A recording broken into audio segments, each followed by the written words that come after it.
In mid-October of last year, I flew from Los Angeles to Salvador de Bahia, Brazil, for a 2-month artist residency at Instituto Sacatar on the beautiful island of Itaparica, accessible only by ferry or wooden boats known as launches. After landing at Mar Grande, where we were greeted by a bustling beach and food culture, the other residents and I were driven across lush rolling hills to the town of Itaparica, where we were introduced to the Sacatar estate, formerly a convent and girls' school. With wildlife roaming the grounds freely, a long stretch of beach, and spacious outdoor facilities, this paradise was unlike any residency I'd participated in before. This was my studio, with my resident art critic, who visited me every morning to assist in making content for my abstract painting and motion video installations. The first week was spent getting acquainted with the island, facilities at Sacatar, and the town itself, which we toured the second day, sampling caipirinhas and meeting people like Peppe Zicari, whose club would later be instrumental to our community project, unbeknownst to us that day. After sampling too much of the great food the town had to offer, it was time to settle back into our rooms, where I found myself grateful there would be no turducken in Black Rome that Thanksgiving. On the fourth day, we toured the island extensively, meeting contacts and getting our bearings. But what I remember most was our final destination of the afternoon, a ruined Catholic church in the center of Itaparica Island known as Igreja em Baiacu, or Church in Pufferfish, established in 1560. The church is literally held up and stitched together by trees and roots, spooky enough even before we spotted the cemetery and back. Any thoughts of doing video shoots there were dashed quickly upon feeling the ambiance of the place and observing the structural weakness of the building, but it was a beautifully contemplative visit nonetheless. Residency director Augusto Albuquerque gave us a great gift that day by introducing us to those ruins, for it was a taste of what was to come that very evening. When we returned to Sacatar, we were surprised to find we only had time for a disco nap before what remains for me even now, the primary inspirational event of the residency. Candomblé is a syncretic Bahian religion in which African slaves mingled their own Yoruba beliefs with those of their Catholic masters.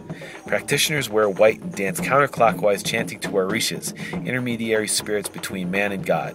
But the Eguns take Candomblé to a whole other level. The Eguns instill fear and respect in the congregation. Touching them is extremely bad luck. Practitioners hold off these aggressively dancing apparitions with long sticks in cross formation.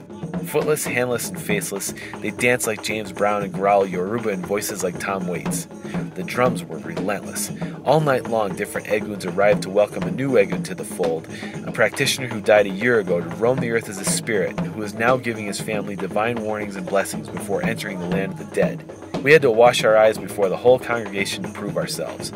Exhausted, we left around 4 a.m. under the light of a stunning full moon. That was what I came to Sacatar for, to hear the rhythms of Candomblé and learn to apply them to my own work. Triangulation, a painting and motion installation from earlier that year, would be my test case. The first opportunity I would get was at the anniversary ceremony of the local library, which, although generously arranged by Augusto on my behalf, was underwhelming, especially after witnessing the powerful Egun ceremony. I knew single-channel projection wouldn't make the case, and this experience proved it. I simply had to find a stronger context to amplify the juice in the content, and another trip to Salvador was what the doctor ordered. In many ways, Itaparica is to Salvador as New Jersey is to New York, and so we residents were totally bridge and tunnel all the way. First stop was off in Pelourinho, originally a slave market, now a tourist trap. Look, they're shooting a video here like Michael Jackson did. In the Pelourinho is the ultra-psychedelic São Francisco Church, a surprisingly quiet place of contemplation considering the gold leaf and plaster bedazzlement that bombards the senses from every turn. The room simply blooms in its glitteration, repeating and amplifying itself in its grandeur, shuttled piece by piece on boats from Portugal atop a now over-harvested Brazilian wood understructure. I had to visit 4 times to get footage without film crews interrupting my every clandestine move with my smartphone, but I too found myself at peace every time, much as Augusto described in his stories of his visits with his grandmother. From São Francisco, we moved to the church of Atelier Eneida Sanches, where we all gave artist talks coordinated by Atelier Coletivo VISIO in conjunction with Instituto Sacatar. First up was our resident Mexican poet, Cristina Rascon, formerly an expatriate in Japan, who translated her work into Portuguese for the occasion.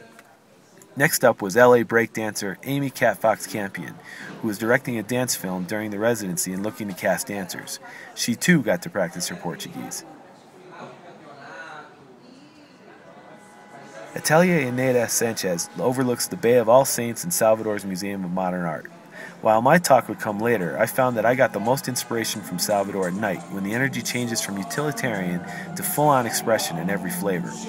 My payback for shuttling a bag from LA to Sacatar was a ticket to see a live concert by Lenin, the Bahian Bob Dylan, whose drum machine-driven band sounds a lot like a Brazilian U2.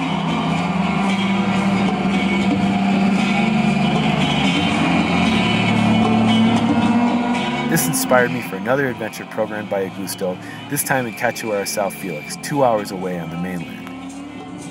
After a beautiful country drive, I found myself on a riverside street in South Felix, where I would work with video artist Danillo Barata, a professor at the UFRB, a local media arts college.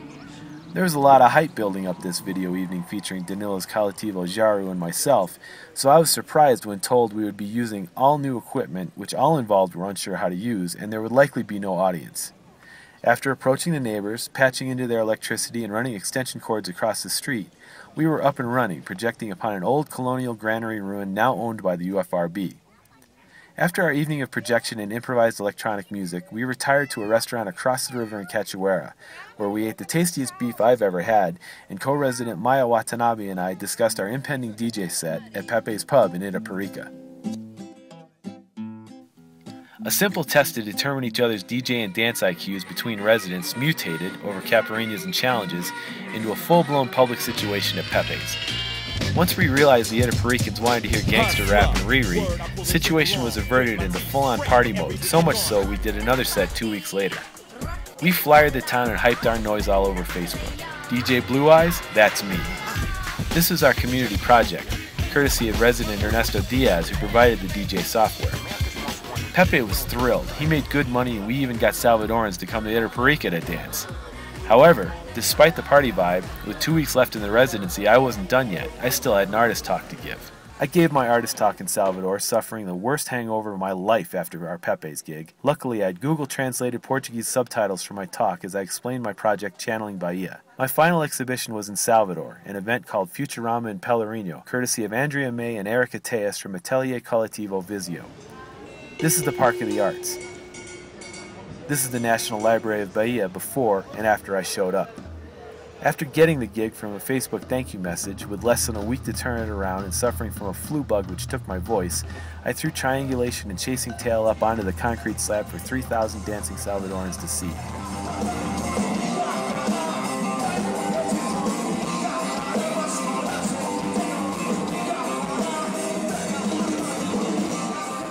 This is how I found my rhythm in Bahia.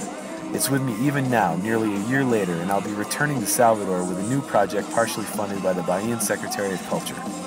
Thank you, Los Angeles Department of Cultural Affairs. Thank you, Sacatar. And obrigado, Salvador and Itaparica. See you soon.